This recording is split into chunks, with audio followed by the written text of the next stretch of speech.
মুখ্যমন্ত্ৰী জনপ্ৰিয় মুখ্যমন্ত্ৰী হাতত ছবি অংকন কৰি লৈছা তুমি সেইটোৱে টিচাৰ কিহৰ বাবে হিমন্ত বিশ্ব শৰ্মা সকলোৰে এটা আদৰ্শ আমাৰ জালুকবাৰী সমষ্টিৰ তেওঁ অভিভাৱক তেওঁ আমাৰ সন্মানীয় বিধায়ক লগতে আমাৰ অসমৰ শ্ৰদ্ধাৰ মুখ্যমন্ত্ৰী হয় তেওঁৰ প্ৰতি এটা বিশেষ মৰম ভালপোৱা শ্ৰদ্ধা বহুত আগৰ পৰাই আছে আৰু তেওঁ আমাৰ সমষ্টি বা তেওঁ আমাৰ অসম বা তেওঁ আমাৰ অসমৰ যি উন্নতি কৰিছে বা অসমখনক আমাৰ ৰাষ্ট্ৰীয় প্ৰেক্ষাপটত যিদৰে আগুৱাই লৈ গৈছে সেইখিনিত মই বহুত নিজৰ অন্তৰৰ পৰা ভাল পাওঁ তেওঁক আৰু তেওঁক বহুত আগৰ পৰাই জানো কলেজীয়া জীৱনৰ পৰাই তেওঁৰ মই আদৰ্শ মোৰ ভাল পোৱা তেওঁ গতিকে হঠাৎ এদিনা মনলৈ আহিল যে ভালপোৱাখিনি অকণমান বিশেষ কৰি তোলোঁ তেওঁৰ প্ৰতি যিখিনি শ্ৰদ্ধা আছে অলপ বিশেষ কৰি তোলোঁ গতিকে মনলৈ আহিল গতিকে তেওঁৰ প্ৰতিচ্ছবিটো মই এনেকৈ হাতত টেটু হিচাপে বনাই ল'লোঁ কেনেকুৱা ৰাইজে কি বুলি কৈছে তোমাক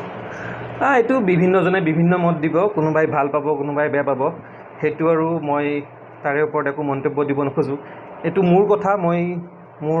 দেহত কি কৰিব বিচাৰোঁ একোতো বেয়া বস্তু কৰা নাই বুলি মই ভাবোঁ গতিকে যিখিনি মৰম ভালপোৱা শ্ৰদ্ধা আছে সেইখিনি মই মোৰ দেহত ৰাখি থৈছোঁ তেওঁৰ প্ৰতি এটা বিশেষ আকৰ্ষণ আছে মোৰ গতিকে তেওঁক ভাল পাওঁ গতিকে এইখিনি কৰিছোঁ মই গম তেখেতে চাগে গম পাব এতিয়া কোনোবাই নহয় কোনোবাইতো তেওঁৰ চকুত পেলাব বস্তুটো গতিকে পাবই চাগে তেওঁ গম যিগতিকে আপুনি চৰকাৰী চাকৰিয়াল বা স্বাস্থ্য বিভাগত কাম কৰি আছে হয় তাৰপিছত এনেকুৱা অসমৰ মুখ্যমন্ত্ৰীৰ প্ৰতিচ্ছবি আঁকি লৈছে আচলতে কথাটো এনেকুৱা কৰোণাৰ সময়ত হিমন্ত বিশ্ব শৰ্মা ডাঙৰীয়াই স্বাস্থ্যমন্ত্ৰী হিচাপে যিখিনি কাম কৰিছিল সেইখিনি কাম সঁচাকৈ বহুত শলাগ ল'বলগীয়া আছিল আৰু সেইখিনি কাম মই দেখি তেওঁৰ প্ৰতি যিমানখিনি মৰম ভালপোৱা শ্ৰদ্ধা আছিল সেইখিনি দুগুণে বৃদ্ধি হৈছিল আৰু তাৰ পিছৰ সময়ছোৱাত মই এজন স্বাস্থ্য বিভাগৰ কৰ্মচাৰী হিচাপে নিযুক্তি পালোঁ